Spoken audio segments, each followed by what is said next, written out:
Olá, eu sou Jaque Richter, eu sou mestre em ensino de ciências exatas, professora, atuando em sala de recursos multifuncionais, e eu estou aqui numa série de vídeos onde eu estou lendo na íntegra o documento Nortear, que faz parte do parecer 50 de 2023 do Conselho Nacional de Educação, que traz algumas orientações e sugestões para o atendimento de estudantes com autismo, né? Estudantes com transtorno do espectro autista. Para quem perdeu, vou deixar o card bonitinho, né? Da parte 1, da parte 2 e da parte 3. Deixo o card do 1 aqui e depois vocês vão procurando, eu vou deixar na tela final os outros. Começando, então, vou compartilhar a tela para a gente poder ir lendo juntos. Eu estou fazendo uma leitura e estou comentando a partir das minhas vivências, do meu ponto de vista, tá? Essa é a parte 4. Então, no vídeo anterior, eu li até, no capítulo 3 até o 3.3. Agora, eu leio a partir do 3.4 e a gente vai ver essa parte mais de documentação agora, tá? Então, 3.4.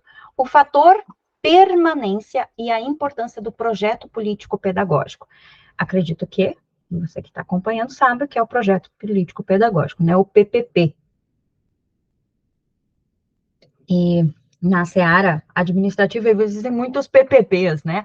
Mas aqui a gente está falando do projeto político-pedagógico, que é o documento norteador da escola. Toda escola precisa ter um PPP, e dentro desse PPP tem vários quesitos, várias questões que precisam ser abordadas ali como organização. Ele é como se fosse o documento mais importante da escola, tá? A forma de realizações das ações de acesso, permanência, participação e aprendizagem também está prevista no artigo 28 da Lei 13.146, de 2015, que é a LBI, a Lei Brasileira de Inclusão, que indica o projeto político como mecanismo de institucionalização das políticas de inclusão, como podemos observar abaixo. Para não ficar falando sem mostrar, eu gosto desse documento. Esse é um dos pontos que eu gosto muito do Nortear. O Nortear fala e traz de onde tirou. Inciso 3. Projeto pedagógico que institucionalize o atendimento educacional especializado, assim como os demais serviços e adaptações razoáveis, para atender às características dos estudantes com deficiência e garantir o seu pleno acesso ao currículo em condições de igualdade, promovendo a conquista e o exercício de sua autonomia. Grifos dos autores, né? Para que a proposta pedagógica não signifique apenas uma atividade burocrática e formal a ser cumprida por exigência legal, é preciso viabilizar as etapas necessárias para sua implementação. Vários autores falam desse processo, eles utilizaram Violeta Loureiro, mas tem Danilo Gandin, tem vários outros autores que pesquisam e escrevem muito sobre o PPP, né, o Projeto Político Pedagógico. Violeta, então, expõe qual deve ser a pauta do projeto pedagógico. O projeto pedagógico, como qualquer plano ou projeto, começa sempre com um diagnóstico. Muitas escolas fazem um questionário, fazem uma folhinha de perguntas que é enviada para as famílias respondem, mandam de volta, que esse é o diagnóstico antes de escrever ou reformular o documento. Porém, o que acontece? Muitas famílias não respondem. As famílias não percebem a importância desse diagnóstico. E às vezes as perguntas também não são bem formuladas e o diagnóstico acaba não sendo tão eficaz. Mas enfim, neste caso, trata-se de um diagnóstico da situação pedagógica da escola. O diagnóstico pode ser bem simples, mas tem que ser preciso e claro, porque é necessário diagnosticar os principais problemas pedagógicos da escola. Um errinho, né?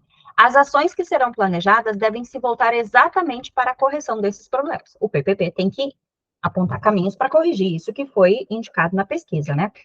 O elemento mais importante da vida escolar é o processo ensino-aprendizagem. Escola existe para ensinar e para que as pessoas aprendam, por isso que é ensino-aprendizagem. Como estamos ensinando nossos alunos e como eles estão aprendendo, as mudanças que a escola vem sofrendo implicam em incontáveis aspectos que merecem ser transformados para que ela alcance níveis de qualidade. Assim, para que a proposta pedagógica não signifique apenas uma atividade burocrática, a qual, a ser cumprida por exigência legal, é preciso viabilizar as etapas necessárias para sua implementação. Para isso, é prioritário que se tenha um diagnóstico da situação pedagógica da escola, acrescida de ações para a correção desses problemas com foco no gerenciamento de processos inclusivos, que poderá, por exemplo, basear-se nas metodologias da teoria do impacto, apresentada pelo professor Philip Fisher, da Universidade de Stanford. Não conheço. Segundo a qual, para termos uma cadeia lógica que torne possível a mediação dos impactos das práticas dos processos, é essencial considerar quais os valores do programa, suas estratégias de implementação, metas, resultados e os moderadores, isto é, o delineamento dos beneficiários. Não conheço a teoria do impacto, tá? Admito, assim, que preciso dar uma lidinha a respeito, então não vou comentar, porque eu não sei, não abro a boca, né? Para garantir a complexa tarefa de dar uma nova qualidade à escola, é preciso definir um rol de alternativas possíveis. Alternativas possíveis. As prioridades para que haja economia de tempo e de esforço. Por isso, as metas definidas devem ser claras, viáveis e representativas das necessidades da escola. Nesse contexto, a proposta pedagógica constitui-se em uma das fontes a que podem recorrer as escolas no processo de escolhas de estratégias para o desenvolvimento com qualidade e participação. E aqui tem a referência, né, desse texto da Loureiro. Então, vamos pensar, vamos seguir, tá? Este planejamento também perpassa por analisar quais estruturas e ações serão necessárias para que se garanta de forma efetiva a inclusão dos estudantes com TEA. Não somente nas salas de recursos multifuncionais, mas também na sala de aula comum e em todos os espaços por onde o estudante transite. E aqui dá para ver que quem escreveu vive autismo mesmo, como as aulas de educação física e atividades externas da escola. Quem escreveu isso aqui conhece autismo e sabe como a escola funciona. Quantos não são os casos de alunos com TEA que são excluídos de passeios e atividades festivas das escolas pelo fato de não ter havido devido planejamento e ação para garantir a inclusão? Acontece, né, gente? Acontece.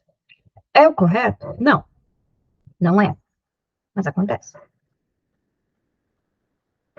E a questão é, será que o PPP das nossas escolas, falo como se eu estivesse falando com, né, pessoas que estão em escola, contempla essas situações específicas? Me pergunto, faz tempo que eu não leio o PPP das minhas escolas, eu realmente fico agora devendo, porque eu até ajudei a escrever na última reformulação, não lembro quando foi a última reformulação, mas eu acredito que não tenha isso, nem na parte da educação especial. Assim, um projeto político-pedagógico que contemple o atendimento educacional especializado deve não só priorizar a participação, como também estimular a autonomia dentro e fora da escola. Autonomia dentro e fora da escola. Autonomia dentro e fora da escola. Isso é um pouco além da educação, na minha opinião. Mas vamos lá. Estas são as orientações contidas na Política Nacional de Educação Especial na perspectiva da educação exclusiva de 2008. Se não, vejamos. Vamos ver o que então, né, essa política aqui. Lembrando que políticas são documentos um pouco mais estanques, né? Quando são leis, quando são decretos, existe uma hierarquia, e aí quando eu tenho política, eu tenho algo que é feito ali, e que os entes, né, os municípios, os estados, aderem ou não, tá? Então, essas políticas sempre me preocupam um pouco, eu prefiro decretos, eu prefiro leis, não necessariamente políticas. Lembro que o programa das salas de recursos multifuncionais é um programa, faz parte de uma política, faz parte desta política aqui, tá? A sala de recursos multifuncional faz parte dessa política. Então, de uma hora para outra, simplesmente pode ser cancelado o programa, pode ser colocado em extinção e as salas de recursos podem terminar, tá? Então, por isso que eu gosto muito quando é lei, quando é decreto, as políticas, os programas me preocupam um pouco porque eles podem ter fim. Vamos lá.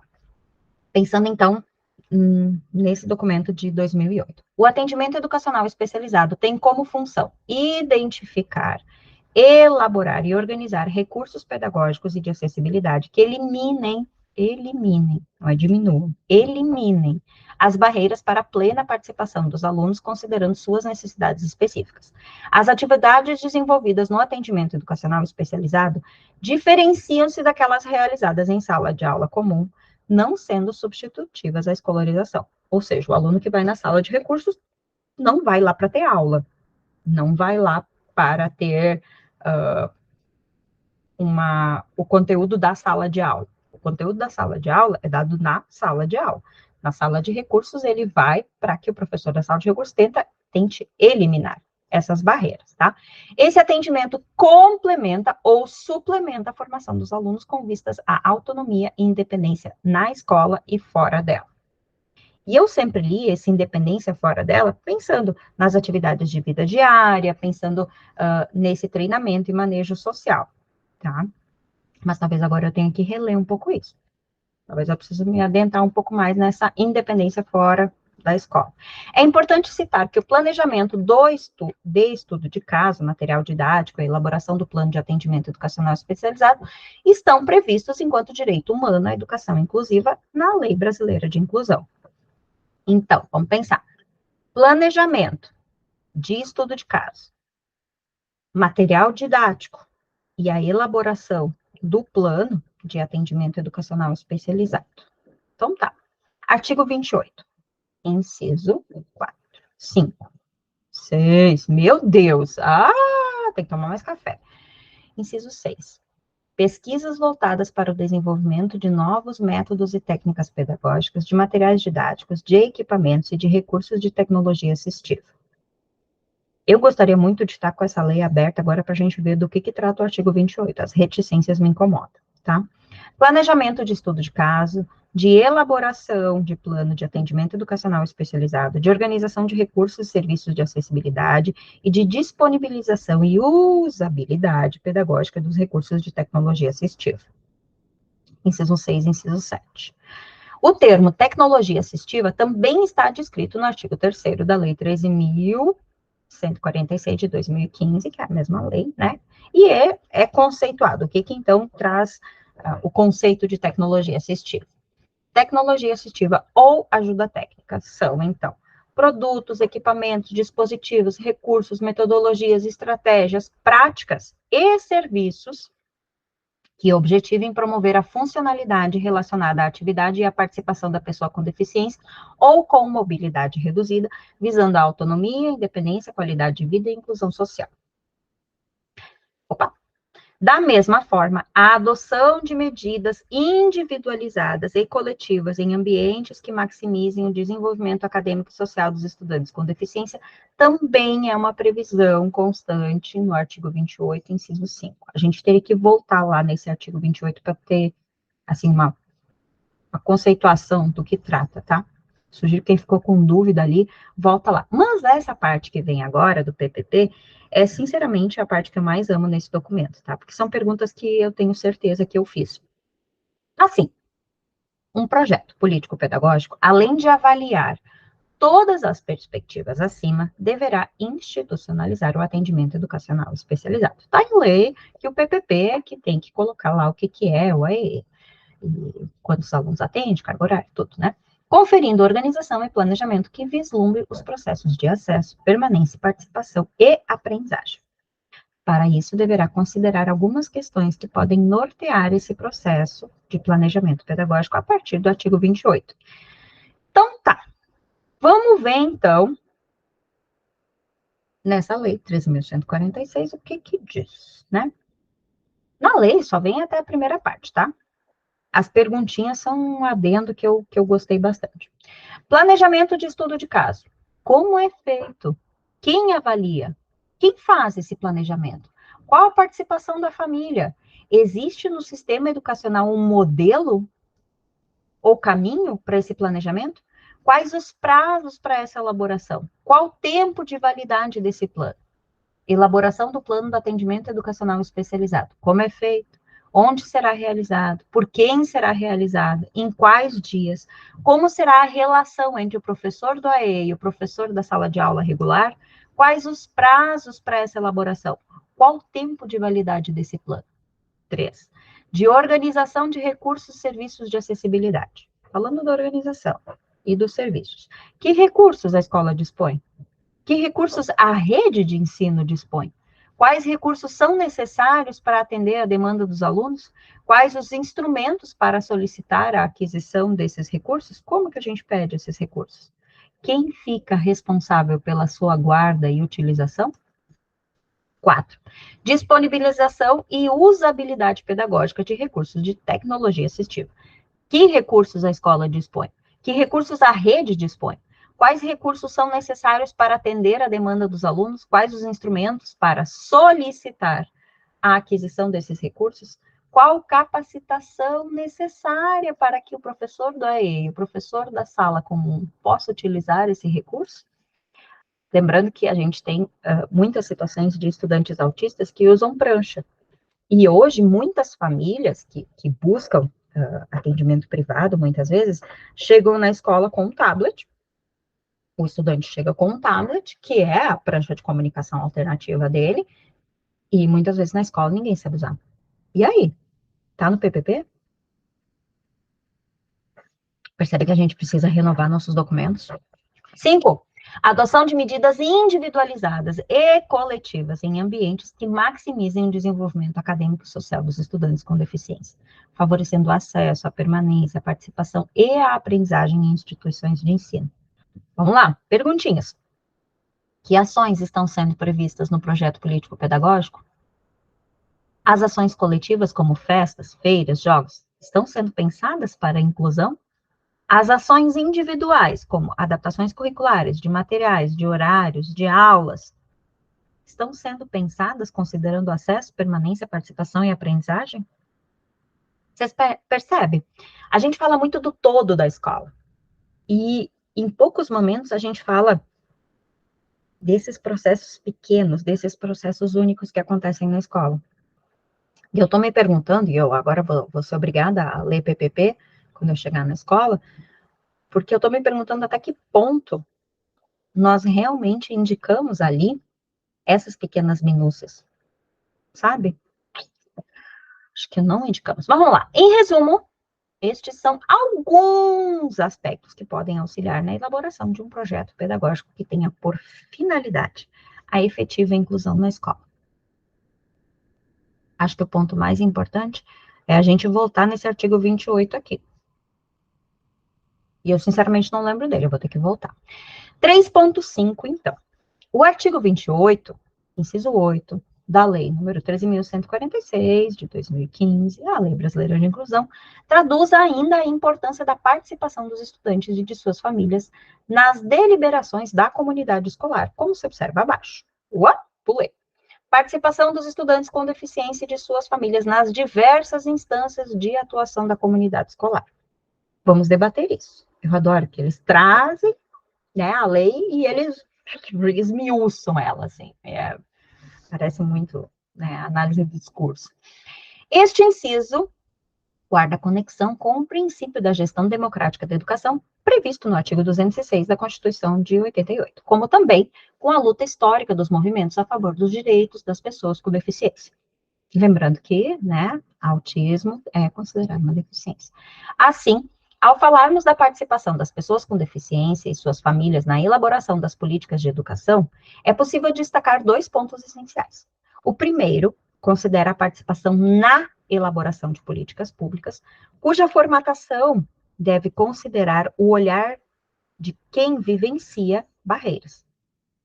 Vivencia diuturnamente a ausência de igualdade e oportunidades motivada pela não retirada de barreiras. Ok, concordo e vejo que neste documento isso está acontecendo. A minha pergunta é, e aqui talvez eu esteja meio que defendendo o papel da escola, o papel de professora, né? Quais foram os professores da educação básica e quais foram os professores de sala de recursos que participaram da elaboração deste documento? Não tem. Entende? Eu tenho aqui muitos pais, muitas pessoas que defenderam a família da pessoa com autismo, que defenderam a pessoa com autismo, que eu acho fundamental, acho incrível, e preciso que aconteça em todas as instâncias, porém eu não vi ninguém da educação. Eu não vi ninguém da escola, do chão da sala de aula aqui, como nunca vejo em nenhuma lei. né? Não vejo. Então tá, vou ler de novo porque me incomodou, né? O primeiro considera a participação na elaboração de políticas públicas, cuja formatação deve considerar o olhar de quem vivencia diuturnamente a ausência de igualdade de oportunidades, motivada pela não retirada de barreiras. Instrumentos colegiados podem ser significativos nesse processo, como conselho, fóruns e comitês. E eu fico muito feliz porque as famílias estão se mobilizando e a família tem que lutar mesmo. Fico triste porque nós, professores, não estamos lutando também, para que a nossa visão e a nossa expertise, enquanto educadores, não é levada em consideração. Outro aspecto prático para esse processo se traduz em como fazer a participação ocorrer, de fato, no chão da escola.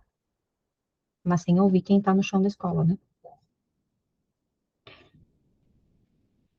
Entende?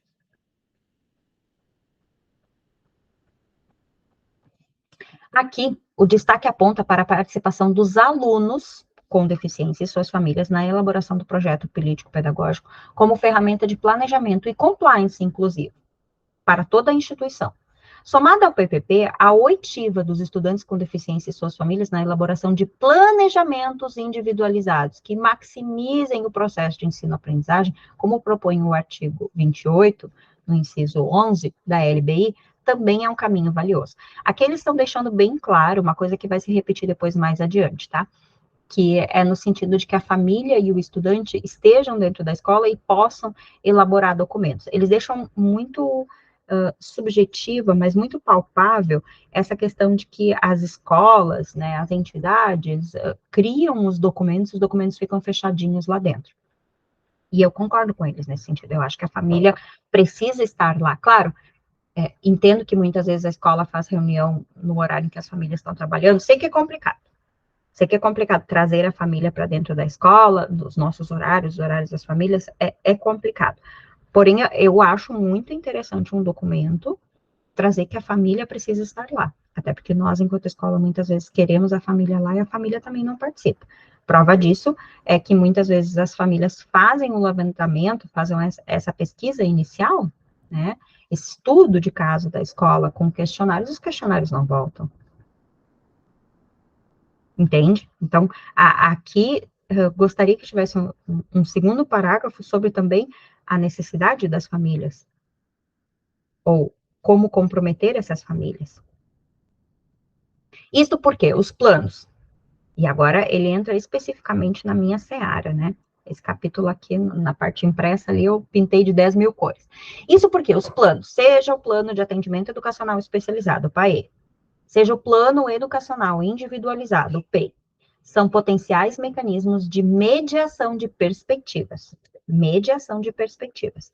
Na proporção em que neles observe, poderão constar as atividades que serão realizadas, formas de participação e adaptação razoáveis, com a concordância de todos, manifestada pela assinatura do plano e acompanhamento do cumprimento dele. Eu vou ler de novo. PAE e PEI são potenciais mecanismos de mediação de perspectivas. Mediação de perspectivas. Na proporção em que neles poderão constar as atividades que serão realizadas. Poderão constar formas de participação, poderão constar adaptação razoáveis. Vírgula.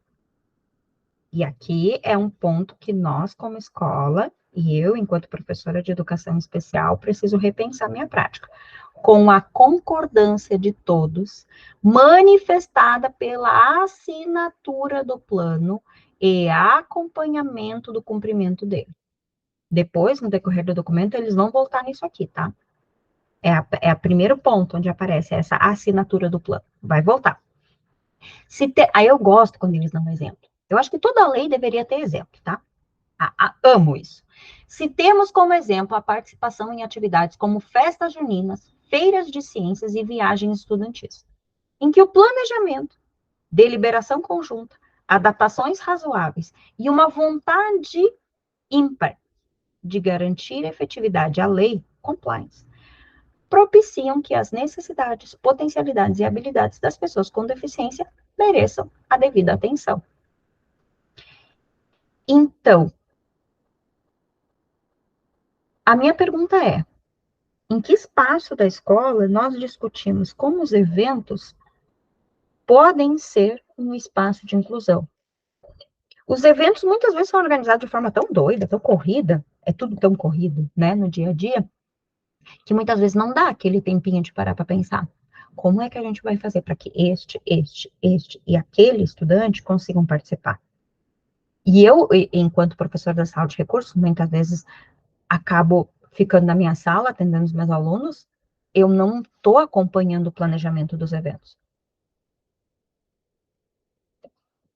E eu não estou conseguindo fazer com que aquele evento, ou me inteirar para que aquele evento seja um momento para o meu estudante. Muitas vezes as turmas têm viagens, têm passeios, que eu nem fico sabendo.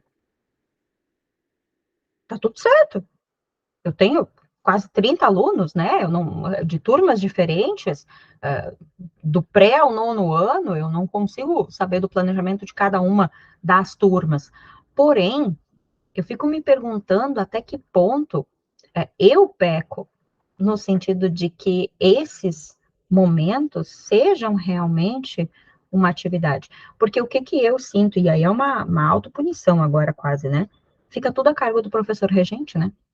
O professor regente vai ter que pensar como é que ele vai fazer a adaptação razoável para que o estudante possa participar, para que ele possa levar a turma dele, porque ele vai ter que ir com a turma dele.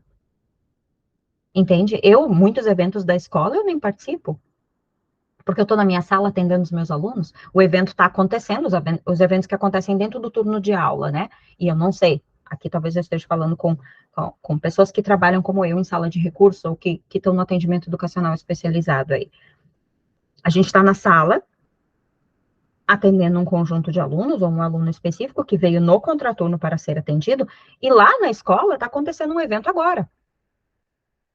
Está lá, acontecendo uma palestra, uma festinha de São João, uma mostra pedagógica, e eu não estou participando, nem do planejamento, nem da execução.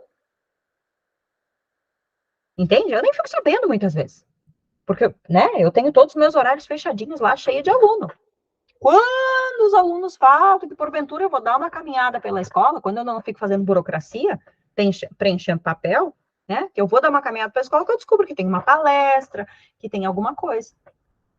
E aí? Percebe que isso aqui nos coloca em xeque naquilo que a gente está pecando? Por isso que eu acho que é um documento que desacomoda. É um documento que vai incomodar muita gente, mas eu acho que nós precisamos sim pensar. Porque eu tenho pouquíssima participação. Por exemplo, esse ano, a festa junina de uma das minhas escolas aconteceu noturno, no horário de aula, né? Eu não participei da festa junina, porque eu estava na minha sala atendendo aluno.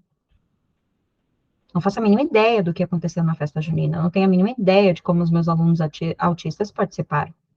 Se é que participaram. Percebe? Que esse documento me desacomoda. Eu espero que desacomode a todos, né? Acho que esse é o objetivo, né? Destaca-se que há pessoas com transtorno do espectro autista que possuem severas dificuldades comunicacionais e podem não conseguir comunicar-se, indicando seus interesses e necessidades, inclusive do ponto de vista da formulação de políticas públicas, ainda que com a utilização das tecnologias assistivas, como pranchas de comunicação alternativa. É verdade? Isso aqui é a mais pura verdade. Sim. O autista tem dificuldade de comunicação, é isso que caracteriza, né, a deficiência ou o transtorno em si. É um dos principais indicativos. E como que ele vai dizer o interesse e a necessidade dele? E aí, frase final é fantástica. Por isso, a oitiva de suas famílias é tão essencial nesse processo de representatividade, devendo não ser somente incentivado, como valorizado do ponto de vista da participação na gestão educacional. Claro, muitas pessoas agora dirão assim, não, mas as escolas têm, né, tem conselho de pais, ou APM, Associação de Pais e Mestres, ou, né, o nome que a entidade tiver, mas toda escola é obrigada a ter esse órgão, né, lá dentro, que ajuda a gerenciar, nenhum diretor dirige uma escola, na verdade, né, o Conselho de Pais e Mestres, ou a Associação de Pais e Mestres, ou o nome que tiver aí na tua região, é que delibera sobre tudo, né, tanto a parte financeira, administrativa, enfim. Mas e quantos pais de autistas tem lá? Porque normalmente são pais ali da comunidade que se vinculam mais com a escola, mas não necessariamente isso quer dizer que vai ter os pais. Não, aqui a gente está falando especificamente de autista, mas eu estou pensando em todos, porque a vida da família da criança que tem uma criança com autismo é tão corrida, e essas reuniões normalmente acontecem à noite, que assim, eu vejo muitos pais que têm dificuldade, inclusive, de participar dos órgãos, né, desses conselhos, por exemplo, assim, das associações para pais de crianças com autismo, sabe? Os pais não conseguem ir lá, que realmente estão buscando benefícios para eles e tal. Então, o que dirá ainda participar na escola? Mas a gente deveria conseguir trazer esses pais, né?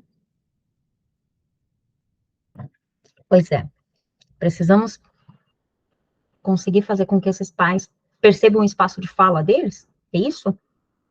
É a motiva das famílias, hein? Então, os pais precisam ter um espaço de fala. A frase final desse documento depois vai fechar isso. Vamos lá. 3.6. O fator aprendizagem. Escola, além de ser um espaço obrigatório, de socialização, é lugar de aprender, certo? Bora lá. Fazer a diferença. Essa tem sido a tônica daqueles que se dedicam a novas formas de ensinar.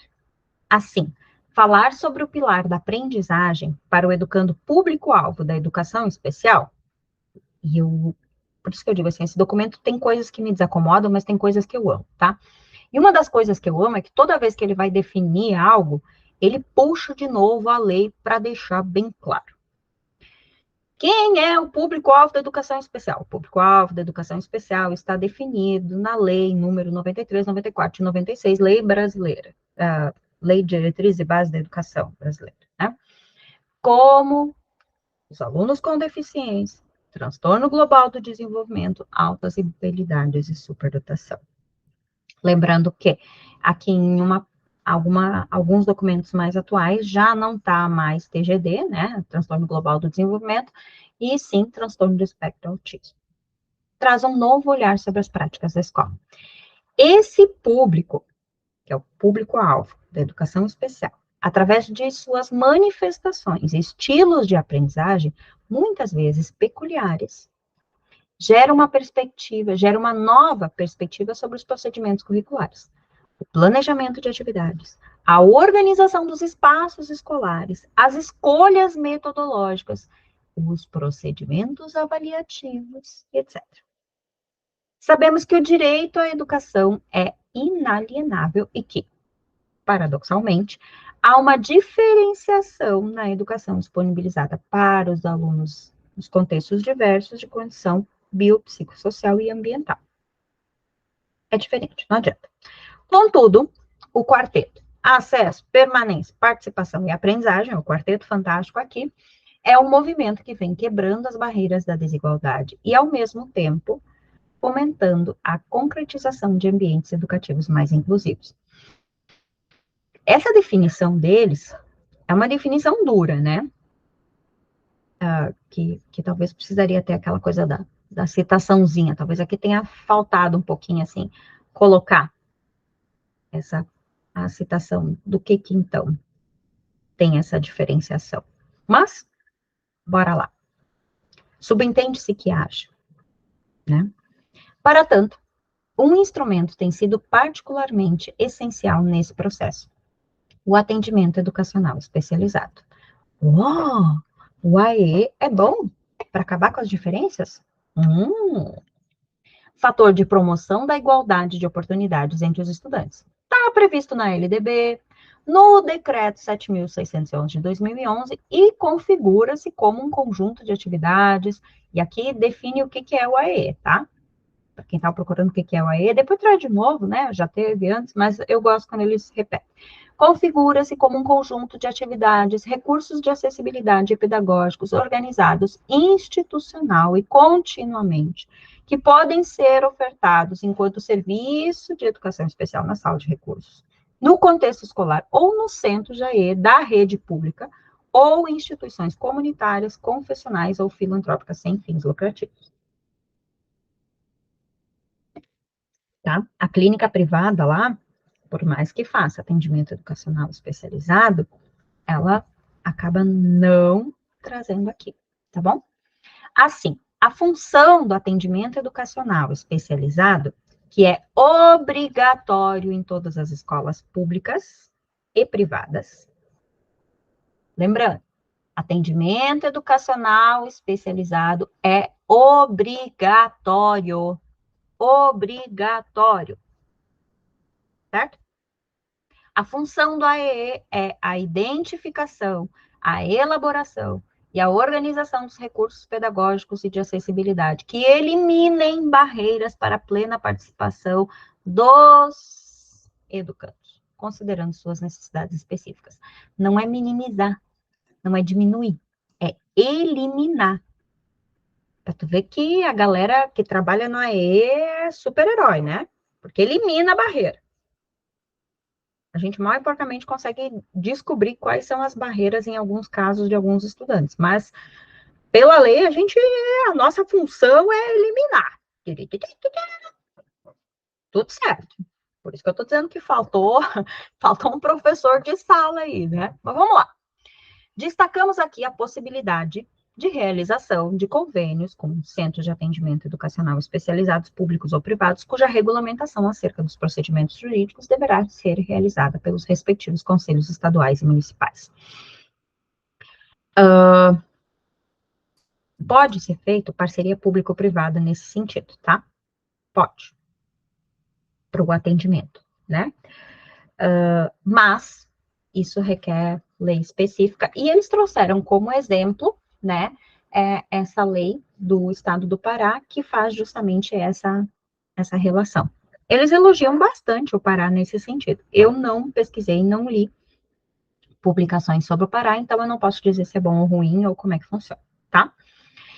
Quem, então, deverá estar envolvido na organização prevista para o AE? Quem? Quem? Vamos lá. Profissionais da escola. Profissionais da escola abre muito, né?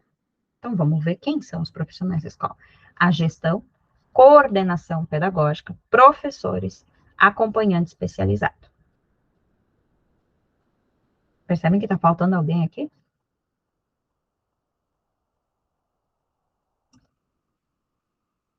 Professores. E acompanhante especializado. A tua rede usa esse nome? Depois a gente vai discutir mais sobre o acompanhante especializado, que na lei adiante tem, mas eu sugiro que preste bastante atenção nesse termo, tá? O próprio educando e sua família, os agentes terapêuticos, que aí são as pessoas de fora, né? Psiquiatra, terapeuta ocupacional, fonoaudiólogo, neurologista, psicólogo, etc. Enfim, o planejamento do atendimento educacional especializado é multidisciplinar e interdisciplinar.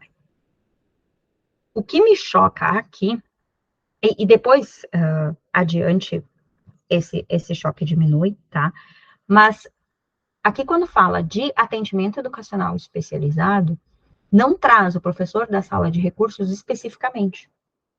Percebe que tira esse peso da sala de recursos? O atendimento educacional especializado precisa ser organizado e precisa ser pensado por gestão, coordenação pedagógica, professores. Aí abre todos. O professor da sala de recursos está junto do quadro de professores? Tá. Mas percebe que aqui só faltou colocar assim, ó, limpeza, faxina, secretaria e portaria, né? Gestão, coordenação pedagógica, professores, acompanhante especializado, o educando, a família dele, os agentes terapêuticos. Tudo. Embora a resposta pareça evidente, há diversos percalços que vão desde a falta de planejamento conjunto, passando pela não disponibilização de muitos profissionais necessários, até a ausência de compreensão do que é o AE em si, apesar dos vários documentos sobre o tema, por exemplo, a resolução número 4 de 2009, que fala sobre as diretrizes operacionais para o AE na educação básica. O planejamento conjunto eu, enquanto profissional que atuo em sala de recurso, eu digo assim, ó, que isso faz muita falta. Que é o exemplo que eu disse antes das festas que acontecem na escola, eu não fico sabendo. Eu não tenho tempo na minha carga horária de trabalho para conseguir estar a par de tudo que acontece e conseguir planejar com cada um dos professores. Até, assim, o professor dos anos iniciais, muitas vezes eu consigo trocar mais, também porque ele tem uma turma fixa, né? Mas nos anos finais, eu tenho muito mais dificuldade de planejar com os professores, porque eles têm muito mais turmas, eles têm, muitas vezes, assim, ó, né, 2, 3 estudantes do público-alvo da educação especial, não pensando só em autista, né, em cada turma, então, para mim fica muito mais difícil. E, claro, eu não estou 40 horas na mesma escola, né, então, tem professores dos anos finais que eu nunca vejo, tem professores dos anos iniciais que eu não vejo, porque eu atendo meu aluno no contraturno. Então, no turno que eu estou na escola, o professor dele não está lá. Se eu estou atendendo o aluno de manhã, é porque o ensino regular dele é de tarde. O professor dele vai estar na escola de tarde. E nem sempre o profissional da educação especial vai estar de tarde nessa escola. E mesmo que ele esteja de tarde, o fato dos dois professores estarem na mesma escola de tarde não quer dizer que vai ter tempo para planejar. Percebe como assim, é complicado essa questão do planejamento conjunto? Esse eu acho que é um dos maiores desafios para a educação. Que os profissionais da escola consigam estar juntos e dialogar juntos, sabe? Portanto, falar do papel do AE é essencial como condutor desse processo de aprendizagem. Logo, uma escola inclusiva é uma escola que possui também este serviço devidamente implementado, articulado e efetivo. E aqui ele está falando do atendimento educacional especializado. Mas aqui não falou do professor de educação especial. Me senti deixada de lado? Não sei. Por um lado, eu fico feliz que jogou para todo mundo, não fica só a cargo do professor, mas também acho estranho não trazer, entende? Assim, a relevância desse serviço é tamanha que consta da Constituição Federal, no artigo 208, inciso 2, o dever do Estado na oferta do atendimento educacional especializado, AE, que é compreendido como conjunto de atividades, recursos de acessibilidade pedagógicas organizados institucional e continuamente, que deve estar previsto no projeto político-pedagógico da escola. Mas, como identificar se esse atendimento está sendo garantido?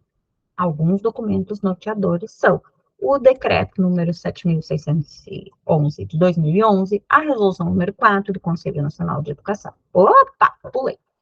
Nestes documentos, podemos encontrar dois pontos essenciais. Primeiro ponto, as atribuições do AE. Segundo ponto, os instrumentos que podem ser utilizados na efetividade do AE. Quanto às atribuições, o professor, e aí eu fico um pouco incomodada quando usa só professor de educação especial, é professor do atendimento educacional especializado. Professor é todo mundo que trabalha com a educação. Entende? Me incomoda um pouquinho quando eles não dão a vírgula. Por isso que eu digo que faltou aqui alguém da educação especial para escrever isso aqui. Algum professor de educação especial, que especialistas, graças a Deus, tinha, e nos quesitos técnicos, acho que o documento foi muito bem.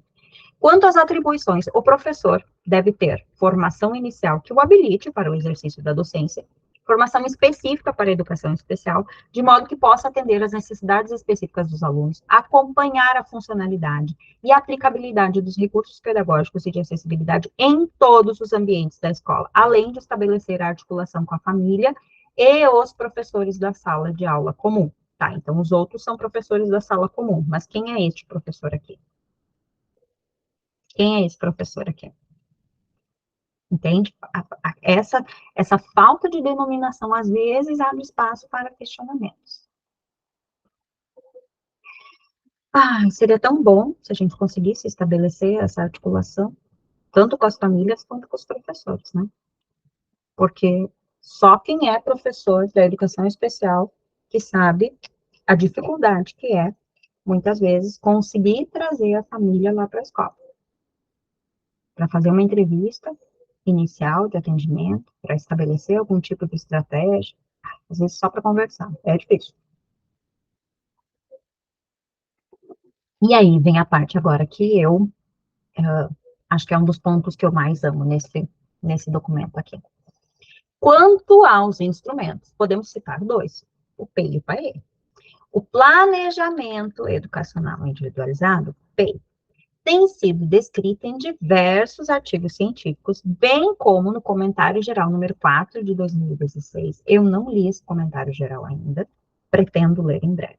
Elaborado pelo Comitê de Monitoramento da Convenção sobre os Direitos da Pessoa com Deficiência, como instrumento que organiza o plano educacional do estudante, com todas as adaptações que se façam necessárias, medidas de apoio individualizadas e efetivas em ambientes que maximizem o desenvolvimento acadêmico, conforme disposto no artigo 1º, inciso 6º do Decreto 7.611 de 2011. A implementação do PEI se dá por todos os ambientes da escola. O Plano de Atendimento Educacional Especializado, PAE, encontra-se previsto também nas legislações, como a Lei número 13.146 de 2015, e a Resolução número 4 de 2009 do Conselho Nacional de Educação, e prevê a definição das necessidades, recursos e atividades a serem desenvolvidas no âmbito das salas de recursos multifuncionais ou em centros de atendimento educacional especializado da rede pública ou de instituições comunitárias, confessionais ou filantrópicas sem fins lucrativos. Isso aqui vai repetir depois e vai deixar bem claro qual é a lei que rege qual, tá? Ou onde a gente pode buscar informações acerca. Agora vem a parte que, né? É necessário destacar que diversos sistemas educacionais públicos e privados têm adotado nomenclaturas diferenciadas para tais documentos, como, por exemplo, Plano de Desenvolvimento Individualizado, PDI, Plano de Atendimento Educacional Individualizado, PAEI, entre outros. Para fins metodológicos deste trabalho, e considerando seu caráter orientador, utilizamos como referências as normas federais e orientações vinculadas a normas federais, de modo que os sistemas possam balizar suas nomenclaturas, respeitadas a autonomia de cada instituição.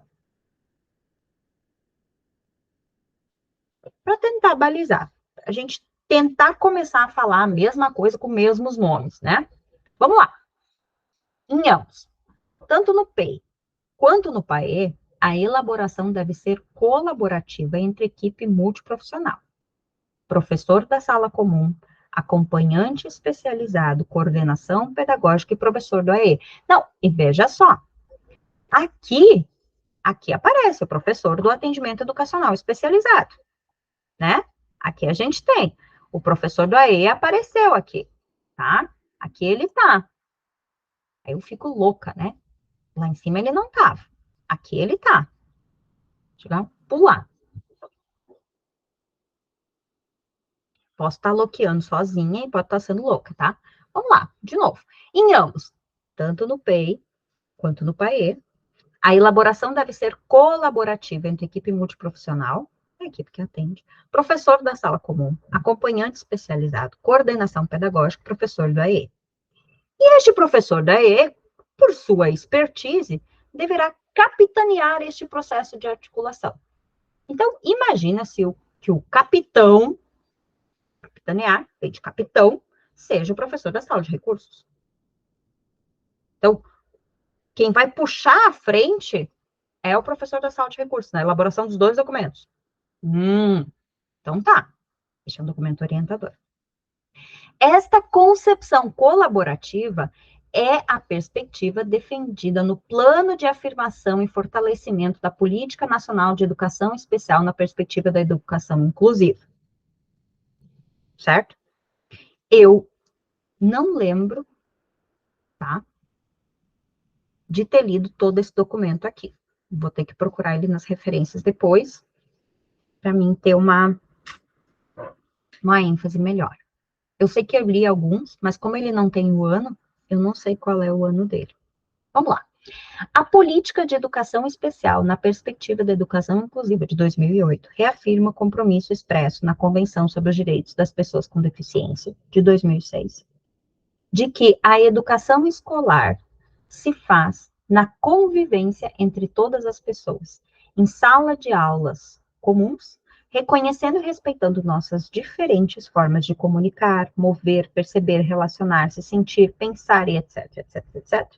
Isso implica revisitar constantemente sistemas de ensino, políticas, conceitos e práticas, a fim de transformar nossas escolas para que sejam mais e mais acessíveis a todas as pessoas. Identificar as barreiras que prejudicam a escolarização e construir um plano de enfrentamento. São ações de toda a comunidade escolar, contando sempre com um atendimento educacional especializado. Isso pode ocorrer por meio das salas de recursos, atividades colaborativas e outras iniciativas inclusivas para que o acesso ao currículo seja plenamente garantido. Compreendidos enquanto fatores essenciais para a efetividade de uma educação inclusiva, os fatores de acesso, permanência, participação e aprendizagem, o Quarteto Fantástico, pretendem auxiliar famílias, estudantes, profissionais, pesquisadores e sistemas educacionais sobre este tema. Eu vou parar esta parte aqui, porque o 4 vai entrar na documentação, vai entrar em DUA, vai entrar em adaptação razoável, e eu preciso tomar uma água para me preparar para ler essa próxima parte, e estou com reforma na rua, não sei se não está dando barulho. Se estiver dando barulho de fundo, peço desculpas para vocês, mas vamos discutir? Vamos pensar um pouquinho? E aí, o que vocês acharam? Faltou especificar quem é o professor da sala de recursos? Faltou deixar mais claro? A gente vai ter que voltar e ler aquele artigo 28 lá, que aquilo ficou martelando aqui, né? Por isso que quando a gente lê leis, e aí eu sou um pouco paranoica com isso, né? Quando eu leio uma lei, e eles citam outra lei, eu tenho mania, não estou fazendo agora porque eu estou compartilhando tela e estou lendo aqui, né? Mas eu tenho mania de ir abrindo a outra lei e procurando lá, e fuçando lá, e tirando lá, vendo de onde foi tirado. Porque às vezes, e quem faz citação, escreve artigo, a gente faz muito isso, a gente pega um pedacinho que é interessante pra gente, mas no contexto geral tá falando de outra coisa. Não acho que eles tenham feito isso aqui. Mas eu quero ver aquelas outras regrinhas, porque daqui a pouco lá tá falando do gestor, lá tá falando do professor. Eu não me lembro desse artigo 28. Entende? E outro que a gente vai ter que dar uma lida para entender um pouquinho mais é esse plano de afirmação e fortalecimento da Política Nacional de Educação Especial na perspectiva da educação inclusiva. Teve um de 2020, que até agora eu não vi ser citado ainda, que era aquela Política Nacional de Educação Especial na perspectiva da educação inclusiva ao longo da vida, alguma coisa ao longo da vida, né, que é a de 2020, que eu não vi citada até agora ainda. E aquela lá definia o que, que era atendimento educacional especializado, o que, que era sala de recursos. Sei que ela tinha tudo milimetricamente, porque eu estudei ela várias vezes. Mas, já falei demais, para este vídeo por aqui. No próximo, eu vou para o capítulo 4, e aí a gente vai chegar um pouquinho mais na parte que talvez seja um pouco mais questionável deste documento, que é a parte onde realmente ele vai trazer orientações sobre a aplicação e aplicabilidade dele, certo? Deixa, vamos comentando, vamos lendo isso aí, vamos entender esse documento.